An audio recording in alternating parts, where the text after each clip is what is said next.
नमस्कार. सर्वांचं स्वागत आहे. बॅरिस्टर शेषराव वानखडे कला वाणिज्य महाविद्यालय खापरखेडा आणि सीपीआय बेरार महाविद्यालय नागपूर यांच्या संयुक्त विद्यमाने मराठी अभ्यासक्रमावर आधारित आभासी व्याख्यानमालेचं 12 दिवसीय व्याख्यानमालेचं आयोजन करण्यात आलेलं आहे.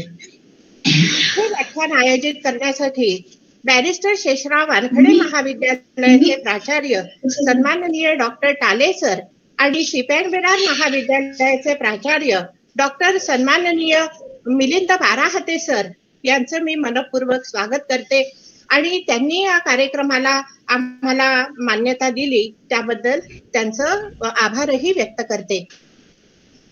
या कार्यक्रमाचे आयोजक आहे दोन्ही महाविद्यालयाचा मराठी विभाग, सीपीआय बेरार महाविद्यालयाचे डॉक्टर कुलकर्णी सर आणि बॅरिस्टर शेषराव वानखडे महाविद्यालयाच्या मराठी विभागाच्या डॉक्टर अंजली पांडे यांनी या व्याख्यानमालेचं संयुक्तपणे आयोजन करण्यात केलेलं आहे. ज्ञानग्रहण करण्याची पारंपरिक पद्धत श्रेष्ठ आणि उपयुक्त असली तरी परिस्थितीने शिक्षण देण्या घेण्याच्या मार्गामध्ये नवा मार्ग आपल्या समोर उभा केलेला आहे आणि तो म्हणजे आभासी शिक्षण प्रणालीचा. विद्यार्थ्यांच्या शिक्षणात परिस्थितीने उभा केलेला समस्यांचा अडथळा पार करता यावा म्हणून हा एक मार्ग स्वीकारण्यात आला आहे. परिवर्तन हा माणसाचा स्वभाव आहे आणि विकासाचा मार्ग देखील आहे. आभासी शिक्षण याच परिवर्तनाची निर्मिती होय. विद्यादानाच्या आणि विद्या ग्रहणाच्या या महामार्गावरनं जाऊन विद्यार्थी निश्चितच ध्येय गाठतील असा आम्हाला विश्वास आहे. या 12 दिवसीय व्याख्यानमालेला उपस्थित असणारे सर्व प्राध्यापक वर्ग, विद्यार्थी वर्ग आणि अभ्यासक वर्ग यांचं मी मनापासून स्वागत करते आणि या दोन्ही महाविद्यालयाचे प्राचार्य सन्माननीय डॉक्टर टाले सर आणि सन्माननीय डॉक्टर मिलिंद बाराहते सर यांचंही मनापासून स्वागत करते. हा जो कार्यक्रम आम्ही आयोजित केला आहे 11 डिसेंबर ते 22 डिसेंबर दरम्यान आयोजित करण्यात आलेला ही जी अभ्यासमाला आहे त्याच्यामध्ये BA सत्र 3 च्या मराठी साहित्य या विषयाचा संपूर्ण अभ्यासक्रमावर यात व्याख्यान देण्यात येणार आहे. मराठी साठोत्तरी कविता आणि अभिनव काव्यप्रकाश या 2 पाठ्यपुस्तकांवर विद्यापीठानं नेमून दिलेल्या अभ्यासक्रमावरील विविध घटकांचा समग्र आढावा या व्याख्यानमालेत विविध महाविद्यालयाचे प्राध्यापक घेणार आहेत. ही व्याख्यानमाला एकूण 12 दिवस चालणार असून या व्याख्यानमालेतील अभ्यासपूर्ण विवेचनातून विद्यार्थ्यांना परीक्षेच्या दृष्टीने निश्चितच लाभ होईल असा आम्हाला विश्वास वाटतो. या व्याख्यानमालेत एकूण 12 सूत्र असून पहिलं जे सूत्र गुंफणार आहे डॉक्टर विजया राऊत या women's art and commerce college Nandanvan येथे सहयोगी प्राध्यापक म्हणून कार्यरत आहे. या कवितेची संकल्पना आणि स्वरूप या विषयावरती पहिलं सूत्र गुंफणार आहे. त्याच्यानंतर या व्याख्यानमालेचं जे दुसरं सूत्र आहे कवी ग्रेसांच्या कवितांवर डॉक्टर प्रमोद लेंडे सर गुंफणार आहे. ते रातुम नागपूर विद्यापीठाच्या मराठी विभागात प्राध्यापक म्हणून अंशकालीन प्राध्यापक म्हणून आहे. नंतर नाधो महानोरांच्या ज्या कविता आहेत त्यांच्यावर डॉक्टर विजय राऊत सर विवेचन करणार आहेत. मोहम्मद देशपांडे यांच्यावर डॉक्टर अंजली पांडे, सुरेश भट यांच्यावर डॉक्टर सुधा पेशकर, वसंत आभाजी डहाके यांच्यावर डॉक्टर राजेंद्र वाटाणे सर, विठ्ठल वाघांवर डॉक्टर अजय कुलकर्णी सर, प्रभा गणोरकरांवर डॉक्टर मनीषा नागपुरे मॅडम, यशवंत मनोहरांवर डॉक्टर मंगला डहाट मॅडम, अरुणा ढेरे यांच्यावर doctor Manisha Nagpure madam, doctor Indrajit Bhalerao यांच्यावर डॉक्टर अजय कुलकर्णी सर आणि अभिनव काव्यप्रकाश यातील जी 2 प्रकरणं अभ्यासाला आहेत काव्यलक्षण आणि काव्य प्रयोजन या विषयावर डॉक्टर लुटे मॅडम, कविता लुटे मॅडम आपलं विवेचन सादर करणार आहे. मला असं वाटतं की या व्याख्यानमालेचा निश्चितच विद्यार्थ्यांना लाभ होईल कारण या वर्षी नवीन अभ्यासक्रम लागलेला आहे आणि या अभ्यासक्रम विद्यार्थ्यांसाठी उपयुक्त ठरेल ही व्याख्यानमाला असा मला विश्वास आहे. ही व्याख्यानमाला सुरू करण्यापूर्वी आमच्या महाविद्यालयाचे म्हणजे बॅरिस्टर शेषराव वानखडे कला व वाणिज्य महाविद्यालयाचे प्राचार्य सन्माननीय डॉक्टर ताले सर या व्याख्यानमालेला शुभेच्छा देतील आणि 2 शब्द सांगतील अशी मी त्यांना विनंती करते. धन्यवाद मॅडम.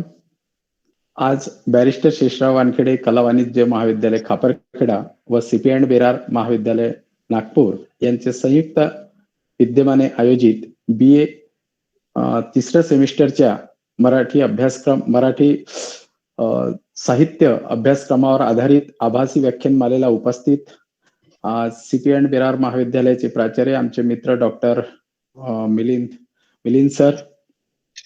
बराते सर, या कार्यक्रमाच्या संयोजिका माझ्या महाविद्यालयाच्या मराठी विभाग प्रमुख doctor Anjali Pande madam, CP and बेरारचे मराठी विभाग प्रमुख व आमचे चांगले मित्र डॉक्टर अजय कुलकर्णी सर, तसेच या व्याख्यानमालेत सहभागी सर्व प्राध्यापक, त्यात doctor Vijaya Raut madam, doctor Pramod Lende sir, doctor Vijay Raut sir, Peshkar madam, doctor Watane sir, Manisha Nagpure madam, Mangala Dahat madam, doctor Kavita Lute madam, तसेच यात दोन्ही महाविद्यालयातील सहभागी विद्यार्थी व इतर महाविद्यालयातून यात उपस्थित झालेले सर्व विद्यार्थ्यांचं मी स्वागत करतो.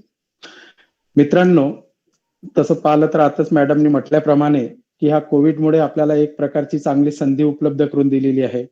कारण आपण पारंपरिक पद्धतीने जे शिकत होतो त्यात केवळ एका सेमिस्टरचं किंवा संपूर्ण वर्षाचं जे काही आपला अभ्यासक्रम किंवा सिलेबस असायचं ते पूर्ण एकाच शिक्षकाकडून किंवा एका शिक्षिकेकडून आपण पूर्ण करून घेत होतो. अनेकदा अनेक विद्यार्थ्यांना त्या शिक्षणाचा किंवा कदाचित त्या पिरियडचा अनेकांना त्रास सुद्धा म्हणजे कंटाळा सुद्धा यायचा किंवा बोर सुद्धा व्हायचं. परंतु आपल्याला ह्या कोविडमुळे जी आपल्याला ऑनलाईन शिक्षणाची पद्धती आपल्या अंगवळणी हळूहळू पडायला लागलेली आहे आणि त्या माध्यमातूनच हा विद्यार्थ्यांना एक चांगली सुवर्ण संधी आहे की या माध्यमातून अनेक महातज्ञाचे जे काही त्यांचे विचार असतील, त्यांचे विषयाशी संबंधित जे काही ज्ञान असेल ते आपल्या विद्यार्थ्यांपर्यंत पोहोचवण्याची ही एक चांगली संधी चालून आलेली आहे.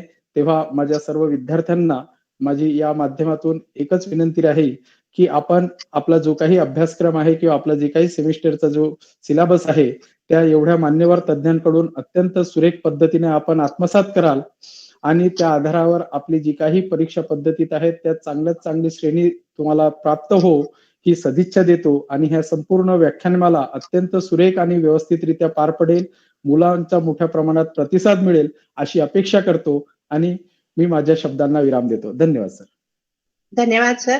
आपण इथे वेळात वेळ काढून आलात आणि आम्हाला मार्गदर्शनपर आणि शुभेच्छापर 2 शब्द सांगितले त्याबद्दल दोन्ही महाविद्यालयांच्या मराठी विभागातर्फे मी आपलं आभार व्यक्त करते.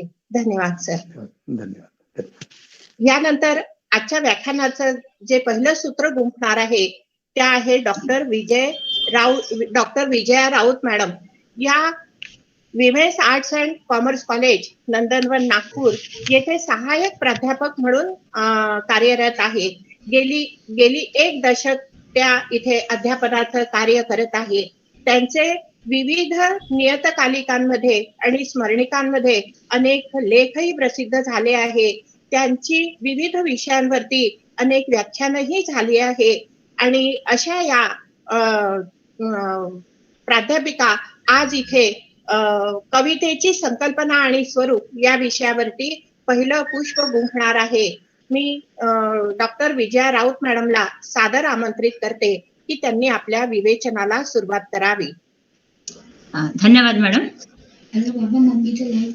मराठी अभ्यासक्रमावर आधारित आभासी व्याख्यानमाला इथे बॅरिस्टर शेषराव वानखेडे कला व वाणिज्य महाविद्यालय खापरखेडा आणि सीपी अँड बेरार महाविद्यालय नागपूर यांच्या संयुक्त विद्यमाने BA सत्र 3च्या मराठी साहित्य विषयाच्या विद्यार्थ्यांसाठी आज आभासी पद्धतीने अभ्यासक्रमावर आधारित व्याख्यानमालेचे आयोजन केलेले आहे. त्या अनुषंगाने बॅरिस्टर शेषराव वानखेडे कला वाणिज्य महाविद्यालय खापरखेडा येथील प्राचार्य सन्माननीय डॉक्टर ताले सर, तसेच सीपी अँड बेरार महाविद्यालय नागपूर येथील प्राचार्य सन्माननीय डॉक्टर बारहाते सर यांना माझा नमस्कार.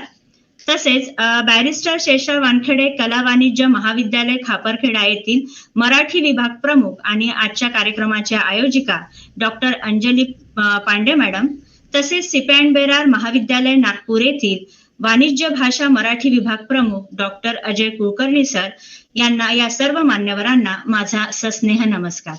आणि आजच्या या व्याख्यानमालेचा विषय आहे की मराठी साहित्य म्हणजे BA second year third Semla जो मराठी साहित्याचा आता नवीन अभ्यासक्रम सुरू झालेला आहे, कविता, कवितेच्या व्याख्या आणि त्यानंतर साठोत्तरी मराठी कविता, त्यातील माझा पहिला घटक या अभ्यासक्रमावर आधारित मी आज तुम्हाला विवेचन करणार आहे. ठीक आहे मॅडम, मी आता माझी PPT सुरू करते. चालेल.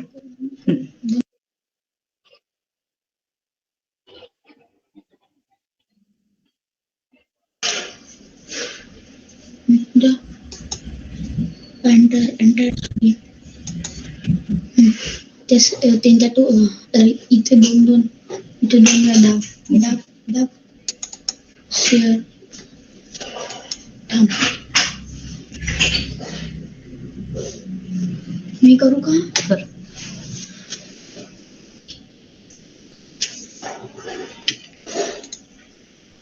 विचार दिसत आहे का? दिसत आहे का मॅडम? हो हो हो. हा, तर आपल्या फुल स्क्रीन करा मॅडम. हा, फुल स्क्रीन सर. आणि मी फुल स्क्रीन कर. हा, झाली ना? हो, हा, मी नाही दिसत आहे ना. दिसते. कवितेची संकल्पना व स्वरूप यावर आपण आज बोलणार आहोत. त्यासाठी आपला अभ्यासक्रमाचा विषय आहे की अभ्यासक्रम आहे कविता. त्यामध्ये कवितामध्ये आपण व्याख्या, स्वरूप, वैशिष्ट्ये बघणार आहोत, काव्याचे विविध घटक बघणार आहोत, काव्य प्रकार आणि स्वातंत्र्योत्तर मराठी काव्याचा स्थूल इतिहास. हा एवढा सिलेबस किंवा हा अभ्यासक्रम आपल्या घटक क्रमांक 1 मध्ये आपल्याला दिसत आहे. त्याआधी आपण कवितेची बद्दल संकल्पना किंवा त्याची प्रस्तावना आपण बघणार आहोत. कवितेच्या आपल्याला कविता हा वाङ्मय प्रकाराचा अभ्यास या घटकामध्ये करायचा आहे. कविता हा फार आदिम पुरातन असा हा वाङ्मय प्रकार आहे आणि माणसाला जेव्हा माणूसपण प्राप्त झाले आणि या माणूसपणाचा आविष्कार करावा असे त्याला वाटू लागले, तेव्हा त्याने पहिल्यांदाच जी अभिव्यक्ती केली ती कवितेमध्येच असली पाहिजे असे मत त्यांनी मांडले. म्हणजे अर्थातच कवितेचे पहिले रूप हे गीतात्मक म्हणजेच गेय म्हणजे गाऊन दाखवणारे असणार हे आपल्याला उघड झाले. आणि आदी मानवाने प्रथमतः ज्या भावना प्रगट केल्या असतील त्या त्याने गाऊनच आणि नाचूनच प्रगट केल्या असणार. म्हणूनच सर्व भाषांमध्ये काव्याला प्रदीर्घ असे आणि अखंड अशी परंपरा लाभलेली आपल्याला दिसून येते. म्हणजे लिपीचा शोध लागण्यापूर्वी किंवा लेखन दृढ होण्यापूर्वी मौखिक रूपात, म्हणजे जेव्हा आपण बोलून दाखवतो मौखिक रूपात असंख्य आविष्कार झालेले असणार आणि या आविष्कारातील प्रधान आविष्कार जो कोणता असेल तर तो म्हणजे कवितेचाच आहे असे आपल्याला दिसून येते. माणसाचा पहिला परिचय काव्य सदृश्य रूपांशीच होत असतो. म्हणजे अगदी बालपणी माणूस पाळण्यात झोपतो किंवा जो मुलगा पाळण्यात झोपलेला असतो त्याची आई अंगाई गीत गाऊन त्याला त्याला झोपी जाऊ देते. म्हणजे आईच्या मुखातून ऐकलेले जे गाणे हे माणसाच्या जीवनातील अनुभवलेल्या कवितेचा पहिला आविष्कार असतो. म्हणजे जेव्हा बालक जन्माला आला आणि त्यानंतर ते पाळण्यात झोपतं, जेव्हा ती अंगाई आई गीत गाते त्यावेळी जो आविष्कार असतो तो कवितेचाच असतो असं म्हणावंसं इथे मला वाटते. म्हणजे इतरही विविध निमित्ताने बालकाची जवळीक कवितेशीच होते. म्हणजे याचा अर्थ असा की कविता हा आदिम पुरातन लेखन प्रकार आहे असे या प्रसंगी म्हणावंसे वाटते. पण तो माणसाच्या बालपणापासून त्याच्या अवतीभोवती वावरणारा ही लेखन प्रकार आहे. असे असले तरी कविता म्हणजे काय हे सांगणे खूपच अवघड आहे. तर कविता म्हणजे काय असे असले तरी कविता म्हणजे कवितेसारखा खूप रचना असतात, पण या साऱ्याच रचना कविता असतात असे आपण म्हणत नाही. म्हणजे तालात किंवा छंदात लिहिलेले प्रत्येकच गीत किंवा प्रत्येकच काव्य हे कविता नाही. म्हणजे जरी ताल, छंद, नाद, लय यांसारखे घटक कवितेला सौंदर्यवत्ता मिळवून देत असते, तरी जेथे जेथे या घटकांचा विचार होतो ती प्रत्येकच कलाकृती किंवा ते प्रत्येकच घटक म्हणजे कविता आहे असे आपण म्हणू शकणार नाही. काही ठिकाणी जे पद्य असते तर काही ठिकाणी ते गाणे असते. याचा अर्थ असा की गद्यापेक्षा कविता ही वेगळी तर असतेच, कारण गद्य आपण वाचून दाखवतो परंतु पद्य किंवा कविता आपण हे गाऊनच दाखवतो. या दोन मधले आपल्याला फरक दिसून येतो ते असतेच, परंतु त्याचबरोबर ती पद्य आणि गाण्यापेक्षाही कविता हा वाङ्मय प्रकार थोडासा आपल्याला वेगळा वाटत असतो. म्हणजे नुसते गाणे म्हणजे कविता आहे असं आपण म्हणू शकणार नाही. पद्य म्हणजेच कविता आहे असं सुद्धा आपण म्हणू शकणार नाही. म्हणजे नेमके काय असा प्रश्न आपल्याला उपस्थित होतो, म्हणजे आणि हा प्रश्न उपस्थित होणं स्वाभाविक आहे. या कवितेचे मूलभूत घटक आपण जर पाहिले तर त्याच्या पलीकडेही आणखीन काही लक्षणं आपल्याला कवितेची दिसून येतात. म्हणजे कुठलीही चांगली कविता वाचत असताना आपल्याला असे लक्षात येते की ती कमीत कमी शब्दाचा वापर करीत असते. म्हणजे कविता वाचत असताना कोणती कविता 2 कडव्यातली तर कोणती कविता 3 कडव्यातली, म्हणजे कमीत कमी शब्दातून ती मोठा आशय व्यक्त करत असते. जे सांगायचे आहे ती फापट पसारा टाळून, ती वर्णने टाळून नेमकेपणाने ही कविता सांगत आहे. म्हणजे वाचकाचे हे भारलेले व्यक्तिमत्व कवितामय होऊन जाते असं म्हणावंसं वाटते. ती त्यांच्याशी अनेक दिशांशी संवाद सुद्धा ती कविता करीत असते आणि कवितेचे सामर्थ्य हेच असते म्हणून ती एकाच वेळी अनेक अर्थ देऊन जाते. श्रेष्ठ कविता तर वाचकागणित नवे नवे अर्थ उलगडण्याची क्षमता असलेली असते. एवढेच काय, परंतु प्रत्येक वाचनात नवेच काहीतरी देण्याची क्षमताही या कवितेमध्ये आहे आपल्याला दिसून येते. म्हणजे कवितेचा वाङ्मय प्रकार हा अधिक सौंदर्यशाली, अधिक महत्वपूर्ण असा आपल्याला जाणवतो. आणि त्याचेच कारण असे की तुमच्या भावनांना, म्हणजे कविता आपण भावनाद्वारे जेवढ्याच म्हणजे आपल्या भावना कविताद्वारे आपण जेवढ्या पद्धतीने प्रकट करू शकतो तेवढा कोणताच वाङ्मय प्रकार आपल्याला दिसून येत नाही. जे तुमच्या भावनांना आणि संवेदनांना कविता साद घालत असते. ते केवळ आपण डोळ्याने वाचतो असे घडत नाही, तर ती आपल्या सर्वच संवेदनांना जाग आणण्याचा ती प्रयत्न करीत असते.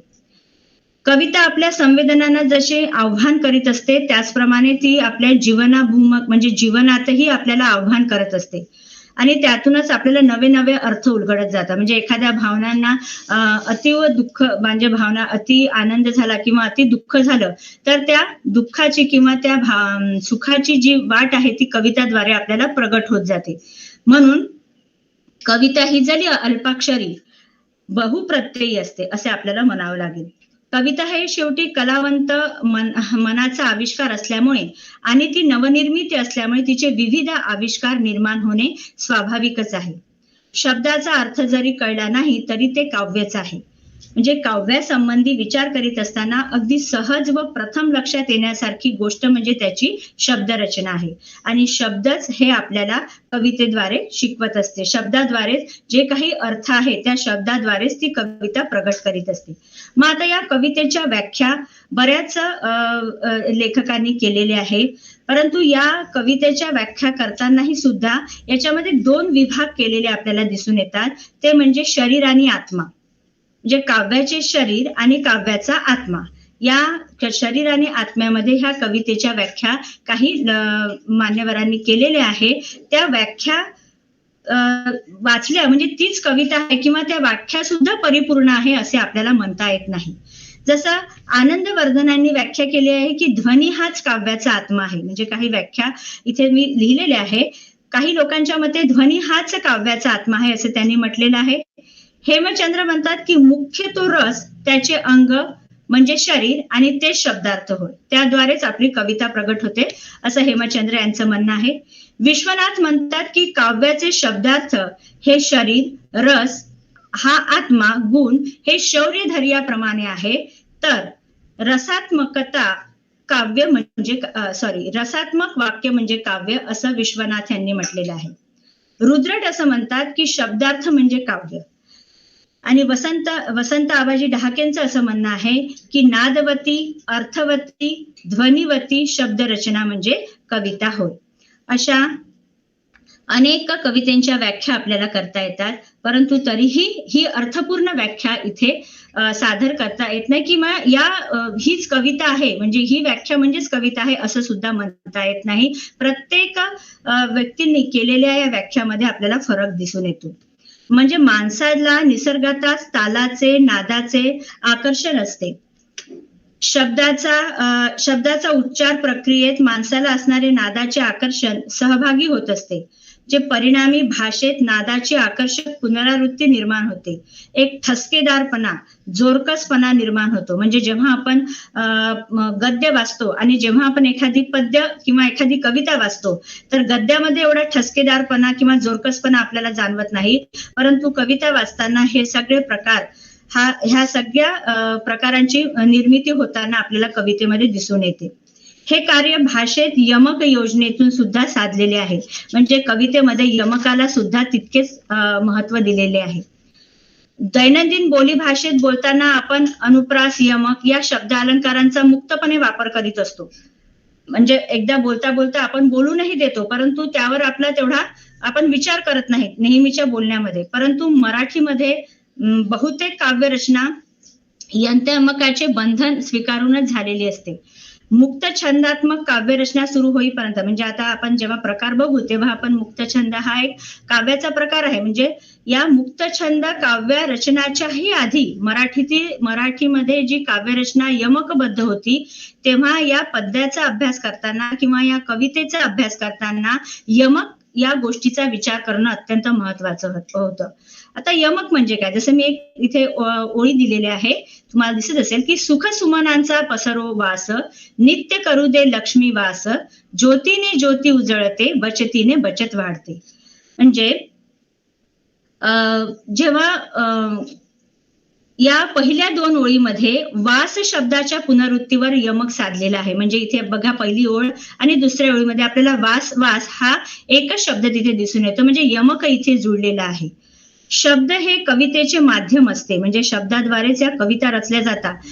असा कोणत्याही शब्दाने कविता बनत नाही, तर त्या शब्दाची सुद्धा लयबद्धता, नादबद्धता असणं कवितेचं महत्वाचं लक्षण आहे. म्हणजे वैशिष्ट्यपूर्ण अशा शब्दांच्या रचनेतून आणि अनुभवांच्या अर्थपूर्ण संघटनेतून, बांधण्याच्या प्रक्रियेतून आपली ही कविता निर्माण होत असते, असे आपल्याला इथे दिसून येते.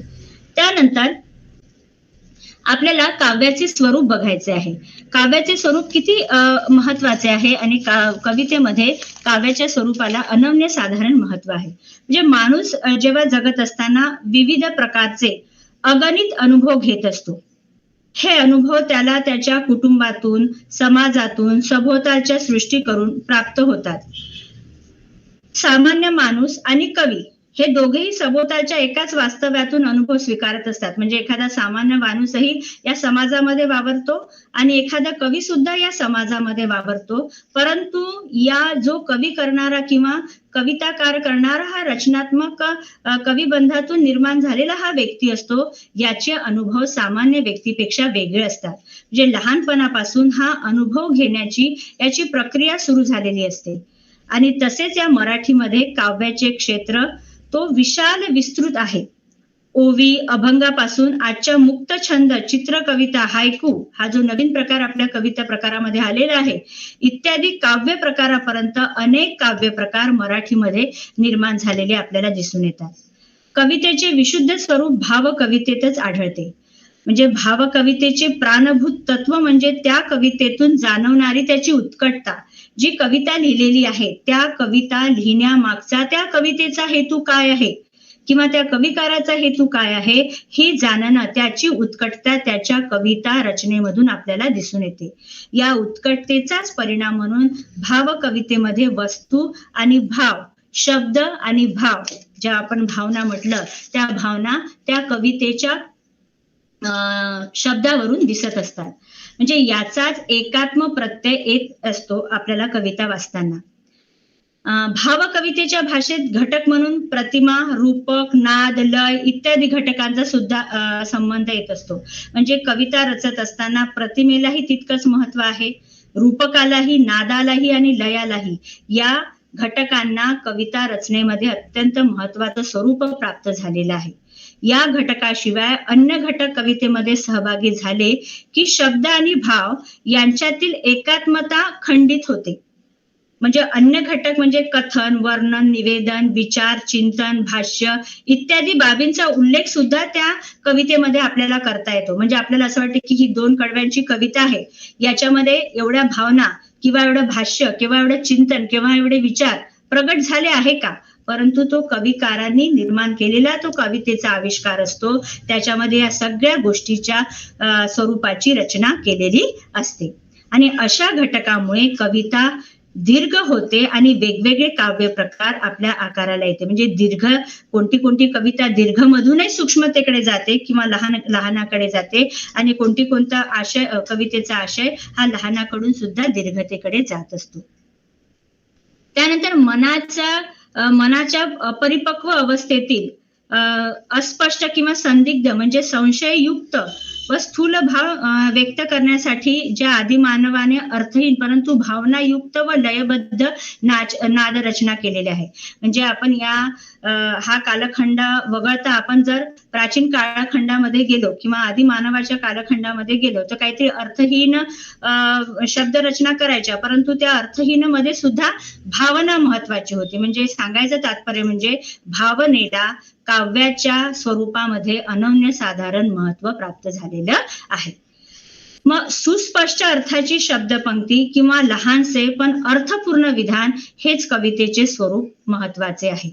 म्हणजे अर्थाची जी शब्दपंक्ती आहे, मी आता सांगितलं की 2 कडव्यामध्ये सुद्धा त्या कवितेचा आशय पूर्ण होऊ शकतो आणि हेच महत्वाचं स्वरूप आपल्याला कवितेमध्ये आढळून येतं. भावना परिणामकारक करण्यासाठी एकाच ओळीची पुनरावृत्ती करणे सुद्धा महत्वाचे असते. म्हणजे आपण कविता जेव्हा गातो तेव्हा एखाद्या ओवीवर आपल्याला अधिक भर द्यायचा असेल किंवा ती ओवी आपल्याला अधिक प्रकाशित करायची किंवा प्रकाशात आणायची असेल तर त्या ओवीवर आपण अधिक भर देतो आणि ती ओवी 1 किंवा 2दा आपण गाऊन किंवा बोलून दाखवत असतो. कवितेत कडवे आले की शब्दपंक्तींची बांधणी होऊ लागते. ही बांधणी आकर्षक रंजक करण्याकरिता यमक आणि वृत्ते यांची सुद्धा मदत घेतली जाते. मी तुम्हाला आता सांगितले यमक सुद्धा आपल्या कवितेमध्ये अत्यंत महत्वाचं काम करीत असते. कवितेचा विकासक्रम लक्षात घेता असे दिसून येते की रचनेत गेयता आणण्याचे उद्दिष्ट ठेवून कविता केली जाते. म्हणजे एखादी कवितेची रचना आपण करत आहे आणि त्या रचना करताना आपल्याला एक उद्दिष्ट महत्वाचं ठेवायचं असते, ते म्हणजे गेयता.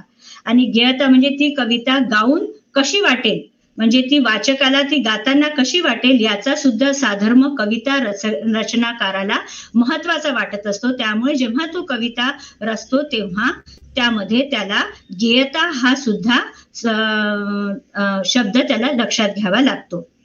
कवितेची मूळ तिच्या नियमितपणामध्ये सुद्धा असते. म्हणजे कविता ही नियमित पद्धतीने म्हणजे सलग रीतीने गाणं किंवा सलग रीतीने लिहिणं, सलग रीतीने वाचणं हे सुद्धा तितकंच महत्वाचं असते. जे कवितेच्या स्वरूपावरून असे दिसून येते की कविता म्हणजे छंद, वृत्त, जाती यांचे नियम पाळूनच केलेली रचना असते आणि तीच म्हणजे कविता होय. अशा प्रकारच्या रचनेमुळे पद्यात ताल, लय, गेयता इत्यादी गुण निर्माण होतात आणि ते महत्वाचे असतात. त्यानंतर आपल्याला बघायचं आहे कवितेची वैशिष्ट्ये. आता कवितेच्या स्वरूप इतकीच कवितेची वैशिष्ट्ये सुद्धा तितकीच महत्वाची आहे. सर्वप्रथम पहिलं वैशिष्ट्य सांगता येईल की कवितेत भाषा ही माध्यम महत्वाची असते. म्हणजे कवितेला म्हणजे कविता करताना किंवा कविता वाचताना त्या कवितेची भाषा कशी आहे यावर सुद्धा त्या कवितेचे वैशिष्ट्य अवलंबून असते. अर्थाच्या विविध छटा व्यक्त करणारी सौंदर्य निर्मिती साधणारी शब्द योजना कवितेत असते. म्हणजे अर्थ त्याच्या छटा म्हणजे एका अर्थाच्या कशा विविध छटा किंवा आणि त्या विविध छटातून होणारी सौंदर्य निर्मिती. एखादी कविता वाचताना जेवढा आपल्याला आनंद होतो तेवढंच एखादं गद्य वाचताना तेवढा आनंद होत नाही, कारण कवितेची वैशिष्ट्यच काय आहे, अर्थाच्या विविध छटा आणि सौंदर्य निर्मिती साधणारी ही शब्द योजना म्हणजे कविता आहे. कवितेमध्ये छंद, वृत्त, जाती या प्रकाराद्वारे काव्यानुभव आविष्कृत केला जातो.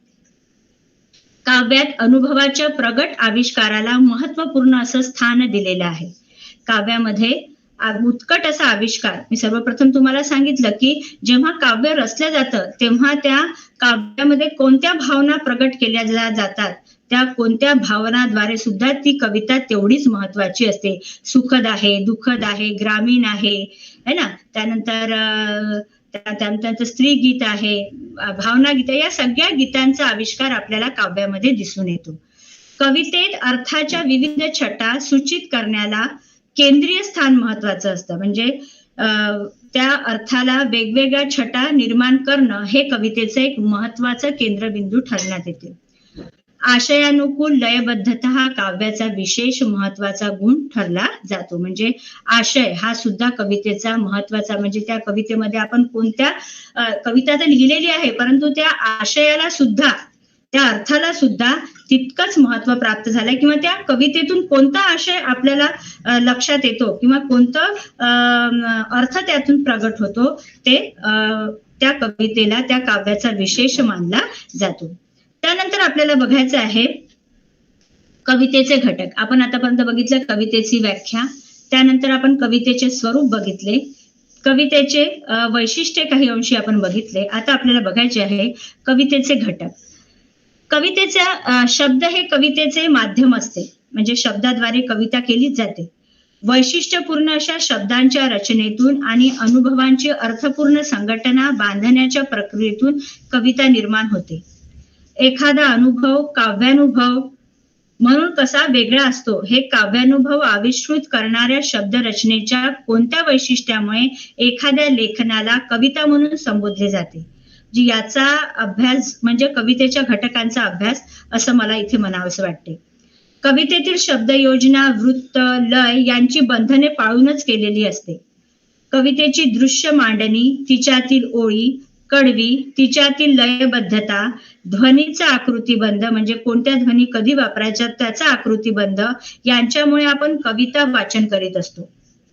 त्यातला पहिला कवितेच्या घटक मधला आपल्याला पहिला घटक बघायचा आहे तो म्हणजे लयबद्धता.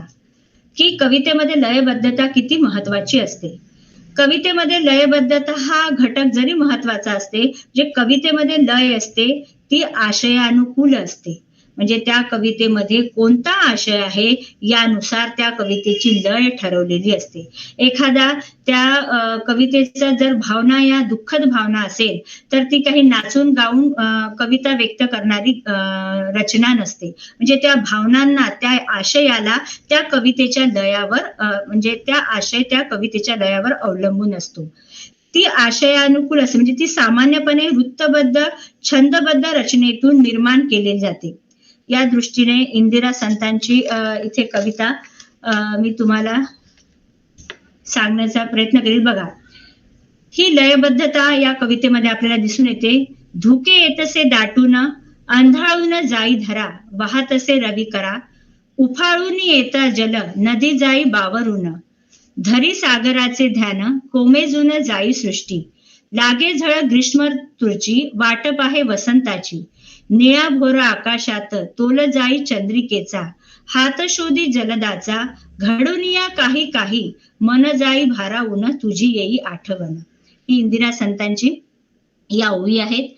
या वरील या रचनेत सृष्टीतल्या विविध घटनांच्या दृश्यामुळे मनाला एक प्रकारचे भारावले पण आलेले, म्हणजे यातील आशय जो आहे, इंदिरा संतांनी सांगितलेला जो आशय आहे तो आशय म्हणजे सृष्टीला भारावून, सृष्टीमध्ये ही जी ग्रीष्मता आहे, सृष्टीमध्ये हे वेगवेगळे ऋतू आहे, जो सृष्टीमध्ये वाहणारे जे वारे आहे, त्यानंतर आकाशातील जो रवी आहे, या निळाभोरा आकाश आहे आणि आजूबाजूला जे काही झाडी पसरलेली आहे, म्हणजे संपूर्ण सृष्टीचा आस्वाद या ओळीमध्ये इंदिरा संत यांनी स्पष्ट केलेला आहे. म्हणजे हा आशय या कवितेतून सांगितला आहे की या तिचे मन प्रियकराच्या आठवणीकडे ओढ घेत आहे. म्हणजे सृष्टीमध्ये जेवढे सौंदर्य आहे त्या सौंदर्यामध्ये माझ्या प्रियकराची आठवण मला येत आहे.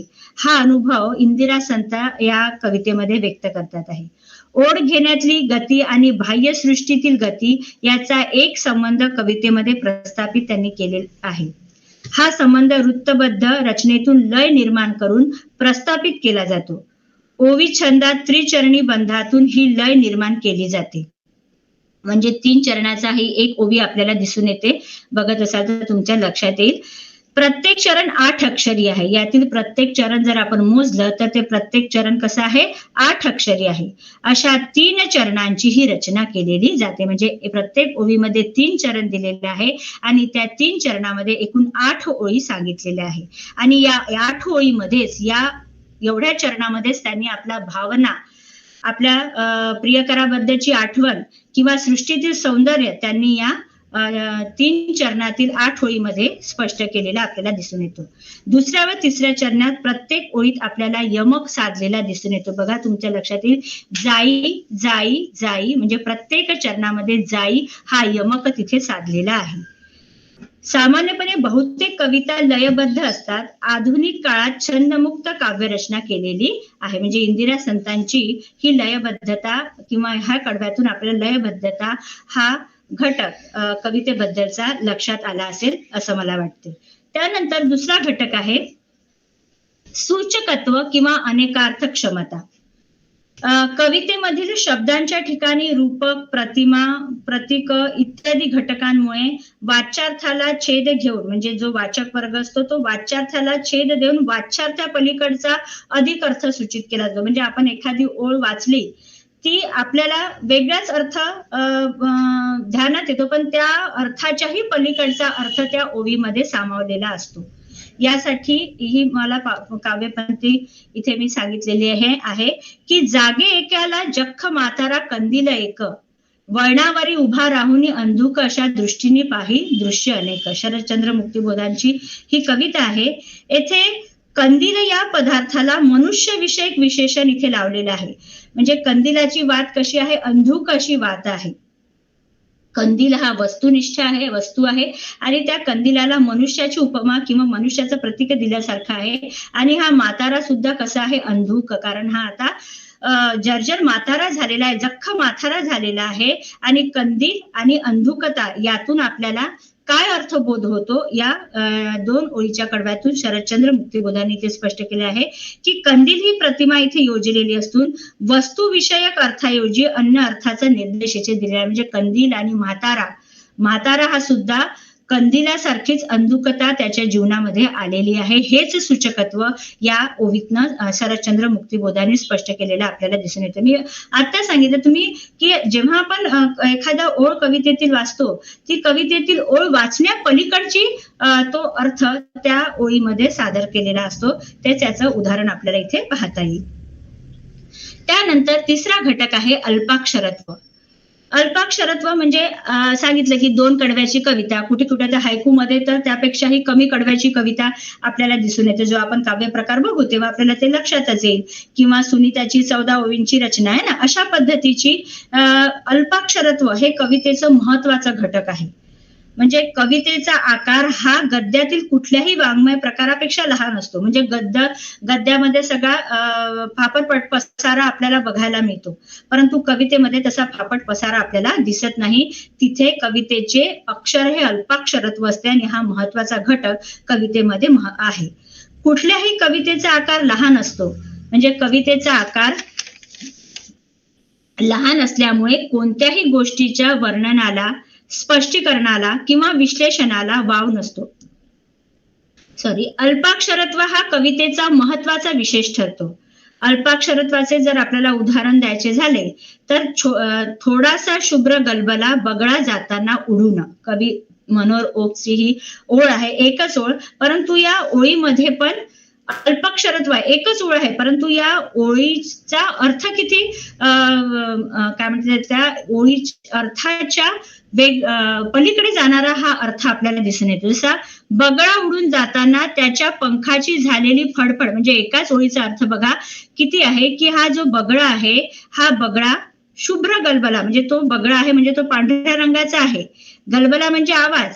बगळा उडून जाताना त्याच्या पंखाची झालेली जी फडफड आणि या फडफडीचा नाद गलबला म्हणजे जो आवाज आहे, ती फडफड आहे, या फडफडीचा नाद या संवेदना कृतीला जाणून देतो.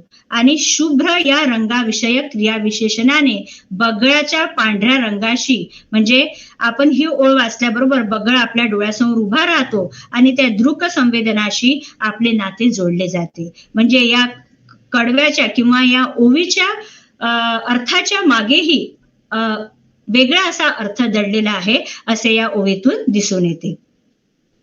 म्हणजे ही कविता, कुठल्याही कवितेचा आकार जरी लहान असला तरी त्या आकारावर न जाता त्या कवितेच्या आशयावर जाणं हे अत्यंत महत्वाचं आहे आणि हे कवितेचं विशेष जाणवलं आहे. त्यानंतर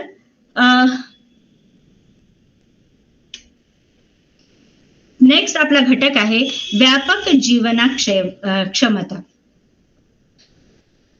व्यापकता म्हणजे आशय, आपला कविता जरी छोटी किंवा कवितेची रचना जरी छोटी असली तरी त्या कवितेच्या रचनेतून त्याचा जो दृष्टिकोन आहे किंवा त्याचा व्यापकता आहे ही त्या ओवीतनं दिसून येते. जसं मी तुम्हाला ओवी मग संत तुकारामांनी सांगितलेली आहे.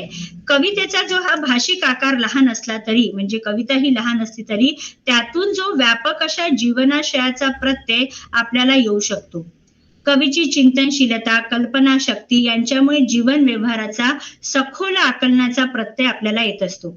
अल्पाक्षरी काव्यरचनेतून म्हणजे छोट्याशा काव्यरचनेतून व्यापक जीवनाशयाचा प्रत्यय आपल्याला येत असतो. हे समजावून देण्याकरिता मी संत तुकारामाचं एक उदाहरण दिलं. त्यांच्या ओवी बघा, हे सगळ्यांना या आपल्या अभ्यासक्रमाला याच्या आधी पण होत्या. संत जेव्हा पहिला आपला अभ्यासक्रम होता संत तुकारामाचे 100 अभंग, त्याच्यामध्ये ही अभंग ओळी होती. आनंदाची डोही आनंद तरंग, आनंदाची अंग आनंदाचे, काय सांगू काहीची या बाई, पुढे चाली नाही आवडीने, गर्भाचे आवडी मातेचा डोहळा, तेथीचा जिवाळा तेथे बिंबे, तुका मने तैसा ओतलासे ठसा, अनुभव सरिसा मुखा आला. ह्या 100 अभंगामधील तुकारामाचा हा एक अभंग आहे. हा अभंग 4 चरणांचा आहे. म्हणजे आपण बघितलं तर 4 ओवीमध्ये हा आपल्याला अभंग दिसतो, 4 चरणांचा आहे. परंतु याच्यामध्ये या 4 चरणामध्ये तुकारामांनी आनंदाची भाववृत्ती प्रगट केलेली आहे. म्हणजे आनंद या भावनेला या 4 ओळीमध्ये त्यांनी बसवलेला आहे. या कवितेचा आशय आनंदाशीच संलग्नित आहे, समरूप आहे. आनंद या भाववृत्तीचा लौकिक स्तरापासून पारलौकिक आध्यात्मिक स्तरापर्यंत विकसित होत जातो. म्हणजे कीर्तीच्या याच्यातून परमेश्वराची प्राप्ती आनंदातून कशी होते हे या 4 ओवीतून किंवा या तुकारामाच्या 4 चरणातून आपल्याला दिसून येते. आत्मज्ञानामुळे जाणीवा विकसित झाल्या, सर्वभूती समभाव ठेवणाऱ्या वृत्तीतून आनंदाचे तरंग निर्माण झालेले आपल्याला या ओवीतून दिसून येतात. लहान आकाराच्या कवितेतून व्यापक जीवनाशय व्यक्त करण्याची क्षमता असणे ह्या कवितेचे महत्वाचे हा घटक आहे की 4 ओवीमधून आनंदाची भावना आणि या आनंदाच्या भावनेतून लौकिकतेकडून पारलौकिक म्हणजे परमेश्वराची भक्ती कशी आपल्याला आनंदातून प्राप्त करता येईल हे या संत तुकारामाने या 4 चरणातून स्पष्ट केलेलं आहे. त्यानंतर नेक्स्ट आपला घटक आहे सेंद्रिय एकात्मता. आता सेंद्रिय म्हणजे इंद्रिय विशिष्ट, इंद्रियाला धरून असलेले पदार्थ यांचे विवरण ज्यात आहे या संपूर्ण इंद्रियांचा विचार करणारे म्हणजे सेंद्रिय एकात्मता आपल्याला इथे दिसते. की कवितेमध्ये शब्द, अर्थ, नाद, लय इत्यादी घटक असतात. या घटकांचे परस्परांशी नाते असते. म्हणजे शब्द असेल तिथे अर्थ नाही, अर्थ असेल तिथे नाद नाही, नाद असेल तिथे लय नाही, लय असेल तिथे पुन्हा प्रतीक नाही, असं असू शकत नाही. कारण शब्दाला, अर्थाला, नादाला आणि लयाला या सर्वांना कवितेमध्ये महत्वाचं स्थान आहे आणि महत्वाचे हे घटक आहे. या घटकांचे परस्परांशी नाते असते आणि या नात्यांनीच ही कविता बनत असते आपल्याला असे दिसते. घटकाचे मिळून संपूर्ण अशी नाते असते. हे नाते कसे प्रस्थापित होते?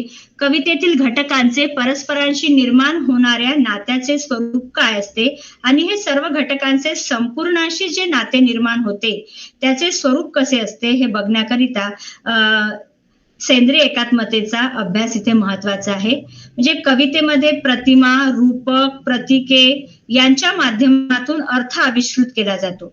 आपण प्रतीक बघितले, कंदिलाचं इथे प्रतीक दिलेलं होतं की म्हणजे म्हाताऱ्याला कंदिलाचं प्रतीक दिलेलं आहे. अशा पद्धतीने अर्थाची लय निर्माण केली जाते. या सर्वातून जो एकात्म स्वरूपाचा अर्थ त्याच्या नाद लयीसह सूचित होतो, त्याला काव्यार्थ असे सुद्धा म्हणता येईल.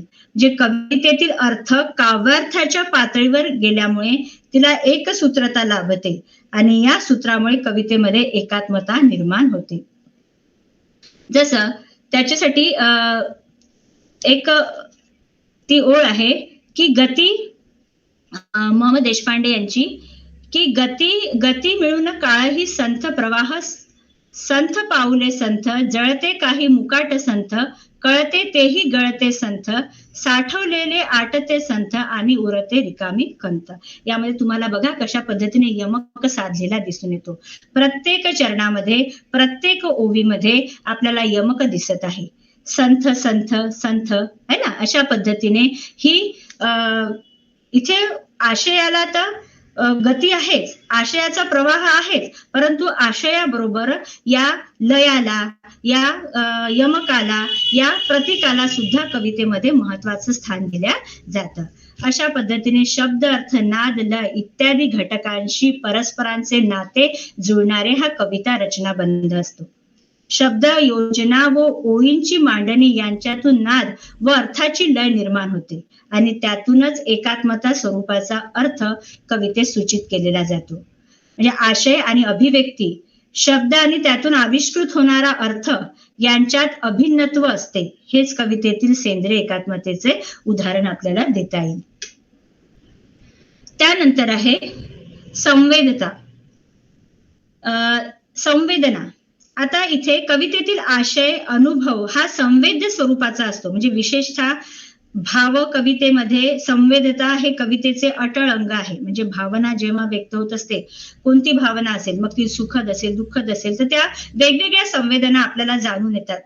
जेव्हा एखादी दुःखद भावना असेल तर आपलं मन हे काय म्हणते त्याला, खाकसेच्या दानासारखं होऊन जाते. बहिणाबाई चौधरी म्हटलेलं आहे मन या कवितेमध्ये, की जेव्हा आपल्याला आनंद होतो तेव्हा हा आनंद आकाशात सुद्धा मावत नाही. म्हणजे एवढं मन आपलं विशाल, विस्तृत होऊन जातं. आणि जेव्हा आपल्या मनामध्ये जेव्हा दुःख होते, ही दुःखद भावना आपल्या मनामध्ये निर्माण होते, तेव्हा हे दुःख म्हणजे खाकसेच्या दाण्यासारखं इतकं आपलं मन होऊन जातं.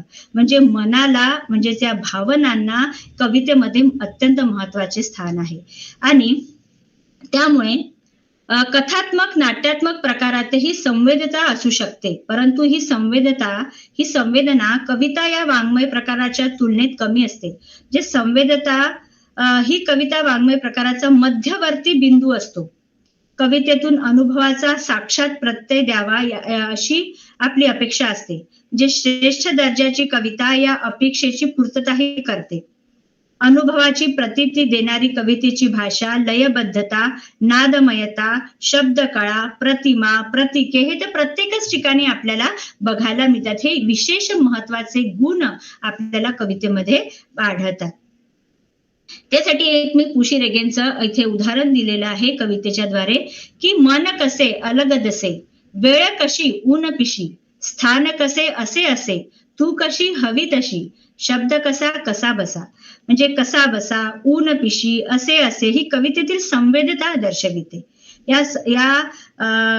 त्या काय म्हणते त्याला, त्या शब्दांचा जो जोरकसपणा आहे, ह्या संवेदता हे पुशी रेगे यांनी या कवितेमध्ये स्पष्ट केलेला आपल्याला दिसून येतो.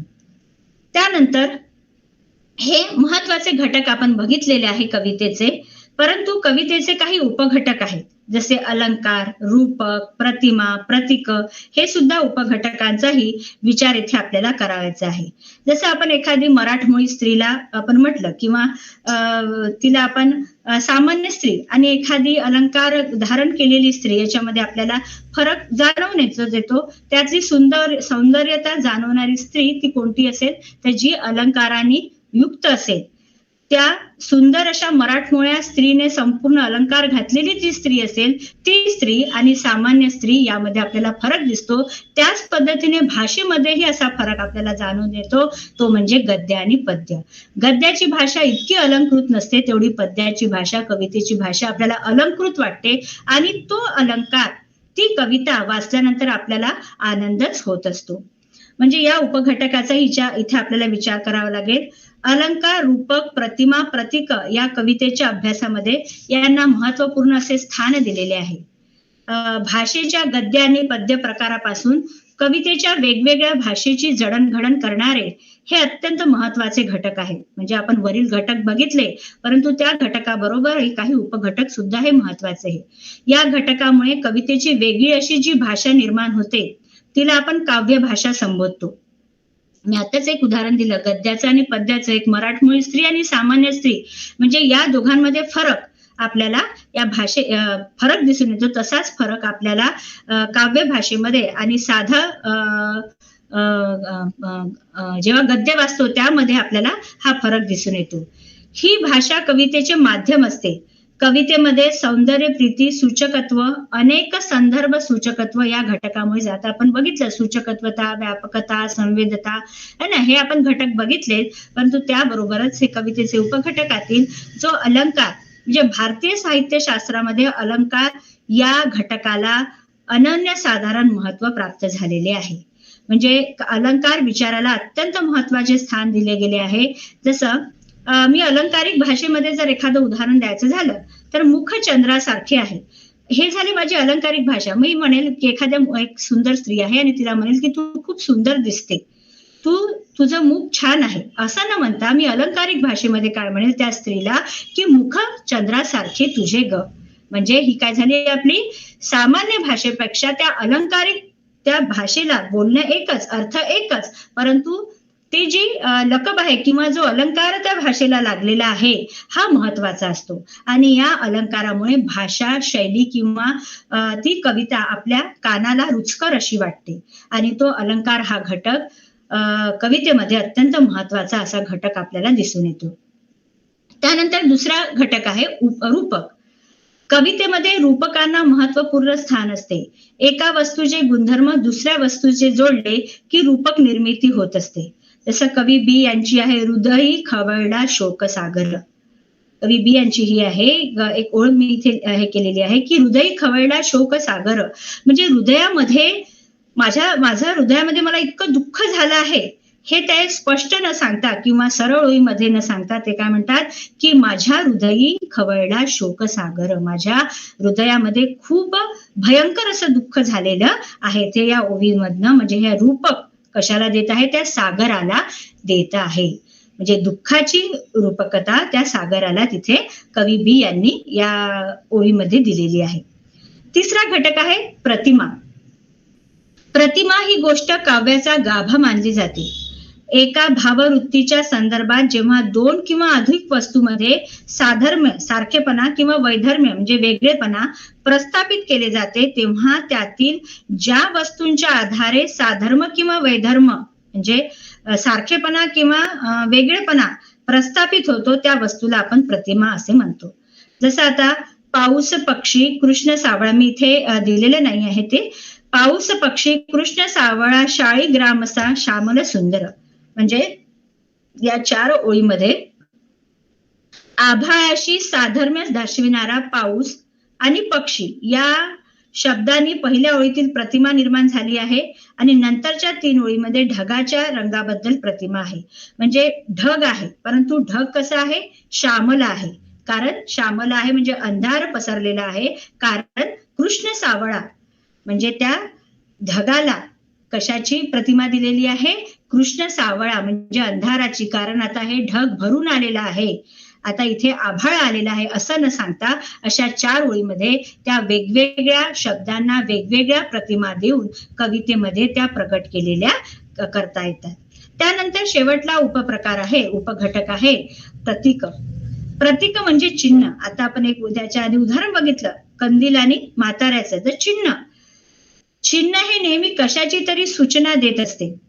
म्हणजे आता आपण जे वरती बघितलं कंदील आणि म्हातारा, आता हा म्हातारा हा सुद्धा जख्ख म्हातारा झालेला आहे, जर्जर म्हातारा झालेला आहे आणि कंदिलाची ज्योत सुद्धा कशी आहे, मंदावलेली आहे. म्हणजे हा जो म्हातारा आणि हा कंदिलाची जी ज्योत जी मंदावलेली आहे, या दोघांचं प्रतीक इथे जुळलेलं आहे. म्हणजे याची पण, म्हाताऱ्याची पण स्थिती तीच झालेली आहे आणि कंदिलातल्या ज्योतीची स्थिती सुद्धा तीच झालेली आहे. ते सरळ याच्यात न म्हणता आपण रचनात्मक पद्धतीने कवितेमध्ये सादर केलेलं आहे, ते आपण बघितलं वरती. तर प्रतीकांची निर्मिती ही मानवी मनाची सतत चाललेली नैसर्गिक क्रिया समजली जाते. म्हणजे प्रत्येकाला प्रतीक वेगवेगळी जाणवते. कुणाला कंदील जाणवेल त्या म्हाताऱ्याविषयी बोलताना, कुणाला पुन्हा काही कोणत्या गोष्टीबद्दल त्याचं प्रतीक त्याला जोडता येईल, है ना. तर अशा प्रत्येक व्यक्ती सापेक्ष ती प्रतीक बदलत असतात. रूपक आणि प्रतिमा यांना प्रतिनिधिक स्वरूप देण्याकडे प्रतीकांचा कल असतो. काव्य व्यापारात प्रतीकांचे महत्व फार आहे. म्हणजे प्रतीक हे आपल्याला कवितेमध्ये, काव्य व्यापारामध्ये महत्वाचा गुण दिसून येतो. जसं काळोख आहे, दिवे लागणेपणा आहे, किंवा आता मी तुम्हाला कंदील सांगितलं, अग्नी, आकाश, आभाळ, स्वर्ग, कुंभ, घागर, ही सगळी काय आहे, प्रतीक आहे. आणि ही प्रतीक प्रत्येक कवी आपापल्या कवितेमध्ये प्रगट करीत असतो. अशा पद्धतीने कविताचा जे घटक आहे, ते घटक अत्यंत महत्वाचे असे घटक आहेत. ते घटक आपण बघितले आणि त्यानंतर आपण उपघटकांचाही मी थोडक्यात तुम्हाला इथे परिचय करून दिलेला आहे. त्यानंतर आपल्याला बघायचं आहे काव्य प्रकार. काव्य प्रकार हा सुद्धा तितकाच काव्य सृष्टीच्या संदर्भाने किंवा काव्य वाङ्मयाच्या पद्धतीमध्ये अत्यंत महत्वाचा असा हा काव्य प्रकार आपल्याला दिसून येतात. मग काव्याचे असे अनेक काव्य प्रकार आहेत. त्यात सुनीत आहे, त्यानंतर गीत काव्य आहे, गझल आहे, मुक्त छंद किंवा मुक्त शैली आहे, दशपदी आहे, हायकू हा जो आता नवीन निर्माण झालेला हा काव्य प्रकार आहे, विडंबन काव्य आहे. हे सगळे काव्याचे प्रकार आपल्याला इथे बघायचे आहे. त्यातला पहिला आपण काव्य प्रकार बघणार आहोत, सुनीत. आता सुनीत हा काव्य प्रकार, आता प्रत्येक विद्यार्थ्यांना माहिती आहे, जेव्हा आपण केशसूत शिकतो तेव्हा केशसूत शिकत असताना आपल्याला सुनीत या शब्दाची ओळख झाल्याविषयी म्हणजे झाल्याशिवाय राहत नाही. म्हणजे सुनीत हा काव्य प्रकार केशसूतांच्या जवळीक आहे असं आपल्याला जाणवतं. आता सुनीताचे श्रेयस अर्वाचीन मराठी काव्याचे जनक जे केशसूत आहे, कृष्णाजी केशव दामले यांच्याकडे जाते. यांचे अनेक शब्दप्रयोग झालेले आपल्याला दिसतात. जसे ह ना आपटे यांनी या सुनीताला सप्तपदी हे नाव दिलेले आहे. त्याचप्रमाणे चतुर्दशिका आणि चतुर्थ दशपदी यांसारखे शब्दही या सुनीताला सुचलेले आहे. श्रीनाथ चापेकर यांनी स्वनित शब्द सुचविला आहे. पण शेवटी या सगळ्या शब्दांचा शेवटी सुनीत हा शब्दच रूढ झाला आणि तो आपल्या काव्य रचनेमध्ये हा शब्द व्यापक किंवा दृढ झालेला आपल्याला दिसून येतो. सुनीतालाच इंग्लिशमध्ये सॉनेट असे म्हणतात, SONNET. सॉनेट हे सुद्धा नाव इथे दिलेले आहे. आता सॉनेटचा जन्म इटलीमध्ये साधारणतः 13व्या शतकात झालेला आपल्याला दिसून येतो. सॉनेट मुळाशी वाद्य वाजवणे हा याचा शब्दशः अर्थ होतो. सॉनेटचा शब्दशः अर्थ जर आपल्याला घ्यायचा असेल तर मुळाशी वाद्य वाजवणे हा अर्थ आहे. जे सुनीतामध्ये एकूण 14 ओवी आढळून येतात. म्हणजे सुनीताची रचना जर आपल्याला ओळखायची असेल तर ज्या काव्य पंक्तीमध्ये 14 ओव्या आहेत त्या 14 ओव्या म्हणजे ते सुनीत आहे. मी इथे एवढी मी केशसूतांची इथे एक सुनीताची रचना दिलेली आहे, परंतु संपूर्ण कविता मी 14 ओवींची इथे लिहिलेली नाही. म्हणजे या कवितेवरून आपल्याला अनुभव येऊन जाईल की या 14 ओवींची ही केशसूतांची ही रचना आहे. सुनीताच्या इंग्रजी विकासात काही नवीन प्रकार रूढ झालेला आहे. त्यामध्ये शेक्सपियर व मिल्टन यांनी आपापल्या प्रतिभा धर्मानुसार सुनीतांचे जे स्वरूप घडविले ते त्यांच्या नावाने प्रसिद्ध आहे. म्हणजे शेक्सपियरची सुनीतातला इंग्लिश सुनीत व मिल्टनी सुनीताला इटालियन सुनीत असे सुद्धा म्हटले जाते. जसं आपल्याकडे केशसूत सुनीत असं म्हटलं जाते, त्या पद्धतीने इंग्लिश सुनीत शेक्सपियर आणि मिल्टनी सुनीतला इटालियन सुनीत असं म्हटलं जाते. ठीक आहे. तर उदाहरण इथे जर सुनीताचं द्यायचं झालं, मी आता सांगितलं की सुनीताची रचना ही 14 ओव्यांची असते. केशसूतांची ही रचना आहे, आम्ही कोण म्हणून काय पुससी, आम्ही असू लाडके देवाची दिधले असे. त्यानंतर जगत असे आम्हास खेळाव्या. मी आधी सांगितलं मी पूर्ण इथे 14 ओवींची रचना इथे लिहिलेली नाही. तर यावरून आपल्याला ही कविता सुनीताची आहे किंवा सुनीत रचनाबद्धाने सुनीत या काव्य प्रकाराने ही कविता रचलेली आहे हे आपल्याला इथे दिसून येईल. ठीक आहे. त्यानंतर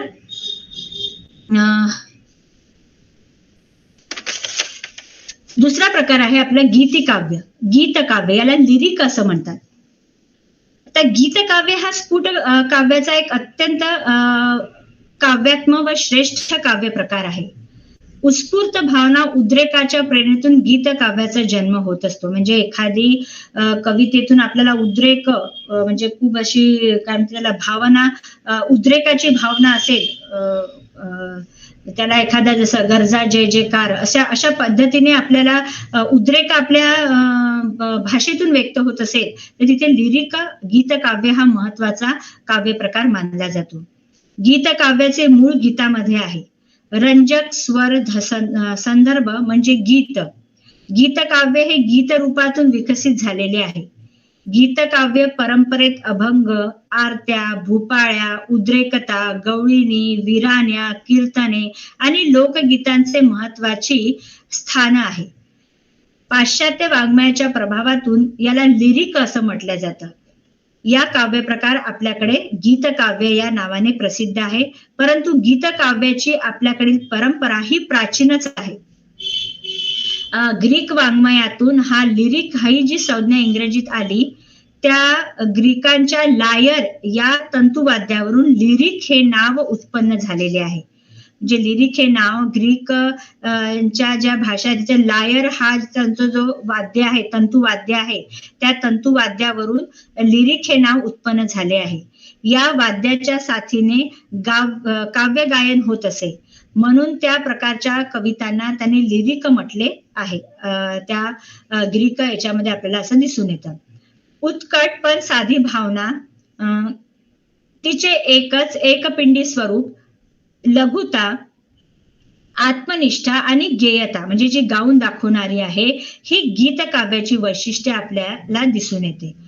लयबद्ध शब्दांच्या श्रवणाने रसिकांचे कर्ण तृप्त होतात. म्हणजे एखादी कविता गायली तर त्याच्यामुळे आपले कान तृप्त होतात आणि अंतःकरण उचंबळून येते. म्हणूनच उच्च प्रतीचे भावकाव्य छंदात व लयबद्ध शब्दात उत्तीर्ण होत असते. त्यालाच आपण गीतकाव्य असं म्हणतो. भा. तांबे यांची नववधू प्रियामी बावरते, लाजते पुढे सरते फिरते, कळे मला तू प्राण सखा जरी, कळे तुझा आधार सुखा जरी, तुझं वाचुनी संसार फुका जरी, मन जवळ यावया गांगरते. म्हणजे एका स्त्रीने, मी एक नववधू स्त्री आहे आणि मी माझ्या पतीकडे, माझा पतीचे सर्वस्वी माझा प्राण सखा आहे हे मला माहिती आहे, तोच मला सुख देणार आहे, तोच मला संसारातून तारणार आहे हे जरी मला माहिती आहे तरी हे सख्या मन तुझ्याकडे यायला माझं बावरत आहे, घाबरत आहे, मन जवळ यावया गांगरते. म्हणजे हा प्राणसख्याबद्दलची नववधू प्रियानी आपल्या सख्याविषयीची, आपल्या प्रियकराविषयीची, आपल्या पतीविषयीची जी काव्यता भा. तांबे यांनी इथे प्रगट केलेली आहे ती गीतकाव्य म्हणून ती प्रसिद्ध आहे किंवा आपल्याला ते गीतकाव्यासाठी उदाहरण देता येईल. ठीक आहे. त्यानंतर तिसरा आपला काव्य प्रकार आहे गझल. आता गझल, गझल, याला गझल हा जो शब्द आहे या गझलला गज्जल असं नाव दिलेलं आहे. गज्जल म्हणजे जला ज. ठीक आहे. तर गज्जल अथवा गझल हाही पद्यरचनेचा एक महत्वाचा प्रकार आहे. आता गज्जल या अरबी शब्दावरून, हा जो गज्जल शब्द आहे, मी जला ज म्हटलं, हा अरबी शब्द आहे आणि या अरबी शब्दावरून तो पद्यरचना प्रकार मराठीत आणताना त्यांनी गज्जल असा पुल्लिंग शब्द न वापरता सध्या मराठीत गझल हा स्त्रीलिंगी शब्द उदयास आलेला आहे आणि तोच लोकप्रिय झालेला आहे असे आपल्याला दिसून येते.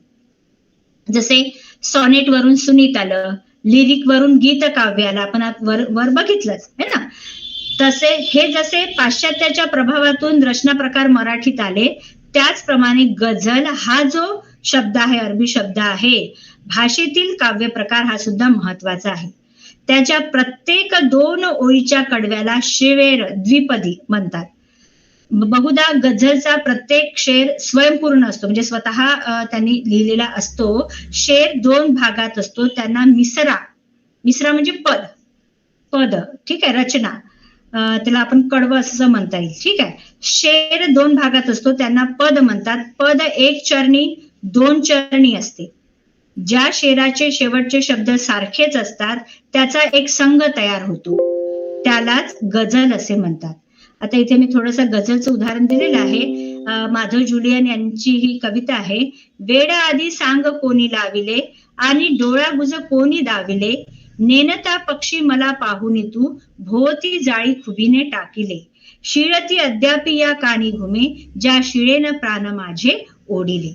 म्हणजे यामध्ये माधव जुलियन यांनी इथे प्रियकर आणि प्रियसी या संदर्भातील ही आहे ती गझलचा मला इथे वाटलं थोडस हे की 2 ओळी जसं आहे इथे म्हटलं की पद 1 चरणी आणि 2 चरणी असते, म्हणजे सारखं लाविले दाविले अशा पद्धतीची जी रचना आहे ती गझलमध्ये दिसून येते आणि त्यामुळे हे उदाहरण मी इथे दिलेलं आहे. त्यानंतर मुक्त छंद हा दुसरा प्रकार आपल्याला बघता येईल. त्यालाच मुक्त छंदाला मुक्त शैली, मुक्त म्हणजे कोणत्याच पद्धतीचं बंधन नाही अशा पद्धतीची ही कविता आहे. ही अक्षर गणवृत्तात तसेच मात्रा वृत्तात किंवा जातीत रचना करताना मात्राचे बंधन पाळावे लागतं या मुक्त छंदामध्ये. पण कोणतेच बंधन न स्वीकारता कवी आपल्या भावना किंवा विचार वेगवेगळ्या पद्धतीने इथे मांडू शकतो. म्हणजे कोणतंच इथे बंधन नाही आहे. सुनीतामध्ये 14 ओळींचं बंधन किंवा अजून काही बंधनं असतात लिहिताना, असा जसं फापट पसारा आपण म्हटलं, परंतु मुक्त छंदामध्ये अशा पद्धतीचा पसारा आपण दाखवू शकतो. अशा प्रकारची जी रचना छंद रचनेच्या अनेक बंधातून मुक्त असते म्हणून या रचना प्रकाराला मुक्त छंद असे नाव देण्यात आलेले आहे. मुक्त छंदाला छोटे छोटे चरण असतात, त्यांना उपचरण किंवा चरणक असेही म्हणतात. मुक्त छंद हा लयबद्ध रीतीने व संथपणाने वाचायचा असतो. उदाहरणार्थ मी यशवंत मनोहरांची ही कविता आहे. कालचा पाऊस आमच्या गावात आलाच नाही, सदरू पीक आम्ही आसरवांवर काढले आहे. म्हणजे त्यांच्या या कवितेमध्ये दलित समाजातील जो काय म्हणते त्याला भावना आहे किंवा दलित समाजाबद्दलची जी आपुलकी आहे ती आपुलकी आपल्याला या यशवंत मनोहरांच्या कवितेतून दिसून येते. त्यानंतरचा प्रकार आहे दशपदी. आता दशपदी हा नावाप्रमाणेच 10 ओळींचा प्रकार आहे. 10 चरणांच्या कविता म्हणजे दशपदी होय. ठीक आहे, म्हणजे नावामध्येच या कवितेचा अर्थ दडलेला आहे. 10 चरणांच्या पदबंधास दशपदी म्हणजेच योग्य आणि परंपरेस धरून आहे. दशपदीची जी ओवी रचना असते ती 10 ओळींची जी रचना असते ती दशपदी या नावाने किंवा हा काव्य प्रकार ओळखला जातो. दशपदी हा एक 10 चरणाचा स्तंभ असतो. दशपदीमध्ये पद म्हणजे एक चरण आणि त्यांची एक ओळ असे आहे. दशपदी म्हणजे सलग अशा 10 प्रवाही ओळींचा एक स्तंभ आहे. स्वल्प विराम, पूर्ण विराम दशपदीला आवश्यकता नाही. म्हणजे दशपदीमध्ये स्वल्प विराम, पूर्ण विराम याला महत्व नाही, पण प्रत्येक दशपदीच्या शेवटी उद्गार चिन्ह मात्र आहे, याची ओळख आहे. दशपदीची ओळख जी आहे ती कशामुळे आहे? उद्गार चिन्हामुळे.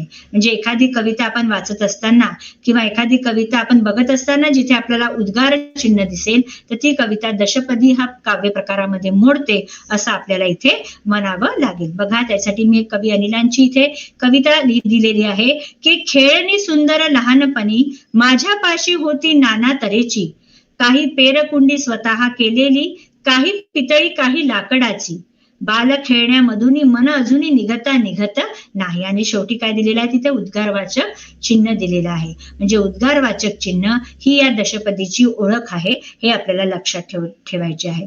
त्यानंतर हायकू. हायकू हा नवीन प्रकार आपल्या काव्य प्रकारामध्ये आढळतो आणि हायकू हा प्रकार अत्यंत लहान अशी कविता रचना दिसून येते.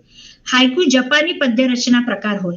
म्हणजे ही इटालियन झालं, शेक्सपियरने झालेलं त्याला काय म्हणते शेक्सपियरची जी सुनीते ही रचना झाली. त्यानंतर त्याच्या आधी आपण एक रचना बघितली लिरिक. आता हा जो हायकू प्रकार आहे हा सुद्धा कसा आहे, जपानी पद्यरचनेचा काव्य प्रकार आहे. 3 ओळींची ही रचना, म्हणजे 3 ओळीमध्येच इथे संपूर्ण त्या ओवीमध्ये संपूर्ण आशय प्रगट झालेला, 3 ओळीमध्येच आशय प्रगट झालेला आहे. पहिल्या ओळीत 5, दुसऱ्या ओळीत 7 आणि तिसऱ्या ओळीत 5 अशी एकूण 17 अक्षरे इथे असतात. जर तुम्हाला दिसत असेल तर तुम्ही मोजू शकता. म्हणजे ही 17 ओळींची ही हायकूची ही रचना आहे. आणि यमक असतेच असं नाही. या हायकू या प्रकारामध्ये यमक असतेच हा महत्वाचा नाही. तर बघा इथे 17 अक्षर आहे. या 17 अक्षरावरून हा प्रकार पुशी रेगेंची ही जी कविता आहे त्यावरून आपल्या लक्षात येईल. केव्हा हे असे उशीवरचे झाले चांदणे ऊन.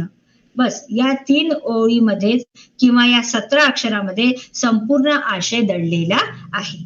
म्हणजे कधी या सावलीचे उन्हामध्ये रूपांतर झाले किंवा उन्हाचे चांदणे या उजेडाचे कसे चांदण्यामध्ये रूपांतर झाले हे त्या 3 ओळीमध्ये त्यांनी स्पष्ट केलेलं आहे. हा जपानी मुक्त काव्य प्रकार आहे. सर्वात लघु काव्य प्रकार म्हणून अल्पाक्षर रमणीय हायकूचे स्थान विश्व काव्यात आढळ आहे. 5, 7 आणि 5 आपल्याला बघता येईल, म्हणजे मोजता येईल, तर लक्षात येईलच की 5, 7 आणि 5 या वर्णाच्या केवळ 3 चरणांची ही कविता पूर्ण होते. म्हणजे हायकू ही सूक्ष्म पद्धतीची ही रचना आहे. परंतु इथे व्यंजकता हा हायकूचा प्राण आहे. व्यंजकतेला इथे महत्व आहे. एवढ्या संक्षेपाने अभिव्यक्ती किंवा एवढ्या छोट्या याने अभिव्यक्ती साधण्याची सोय व सवय आपल्याकडे नसल्यामुळे हायकूचा मनावा तेवढा प्रसार झालेला नाही. जे कमीत कमी शब्दात मोठा आशय व्यक्त करणारा हा रचना प्रकार आहे असे आपल्याला दिसून येते. प्रत्येक हायकूमध्ये एका क्षणाचे चित्र शब्दामध्ये पकडलेले दिसते. कवीच्या मनावर उमटणारी प्रतिमा हायकूमध्ये चित्रित झालेली आहे असे आपल्याला दिसून येते. ठीक आहे, हा झाला आपला हायकू प्रकार. आणि शेवटला प्रकार आपला आहे विडंबन. विडंबनेसाठी आपण कुसुमाग्रजांचे मला वाटते बीकॉम सेकंड इयरला, आता हा आपला कोर्स बदललेला आहे, पण त्याआधी आपण एक विडंबन काव्य बघितलं आहे. कोणतं ते, प्रेमाचा गुलकंद. मोठी मजेशीर आहे. आपल्याला शिकवताना ती मजा वाटते आणि मुलींना शिकायला म्हणजे विद्यार्थ्यांना शिकायला पण सुद्धा ते विडंबन काव्य मजेशीरच वाटतं. तर विडंबन म्हणजे उपहासात्मक टीका असे आचार्य यत्रे यांनी म्हटलेलं आहे. विडंबन हा पॅरडी या शब्दाचा पर्यायी शब्द आहे. पॅरडीचा मूळ ग्रीक अर्थ प्रतिगीत किंवा आभास गीत असा आहे. विडंबन म्हणजे विशिष्ट शैलीचे अनुकरण करून थट्टेच्या गमतीच्या सुरात केलेली हलकी फुलकी रचना म्हणजे विडंबन काव्य आहे. आचार्य यत्र्यांनी विडंबन काव्याला विनोदगर्भी व्यंगदर्शी असं सुद्धा म्हटलेलं आहे. म्हणजे विनोदाने केलेली थट्टा मस्करी केलेली हा एक काव्य प्रकार आहे. यालाच व्यंगदर्शी कला असे सुद्धा आचार्य यत्रेंनी म्हटलेले आहे. थोड्याफार थट्टेखोर पण मनमोकळ्या स्वभावाने केलेले ते शुद्ध विनोदाधिष्ठित अनुकरणमूलक पण मार्मिक असे दोष दर्शन आपल्याला या इथे दिसून येते. जसं आता आपली एक प्रतिज्ञा आहे, भारत माझा देश आहे, आम्ही सर्व भारतीय आहोत, है ना, ही एक प्रतिज्ञा आहे. तर या प्रतिज्ञेचं विडंबन रामदास फुटाणे यांनी बघा कसं केलेलं आहे.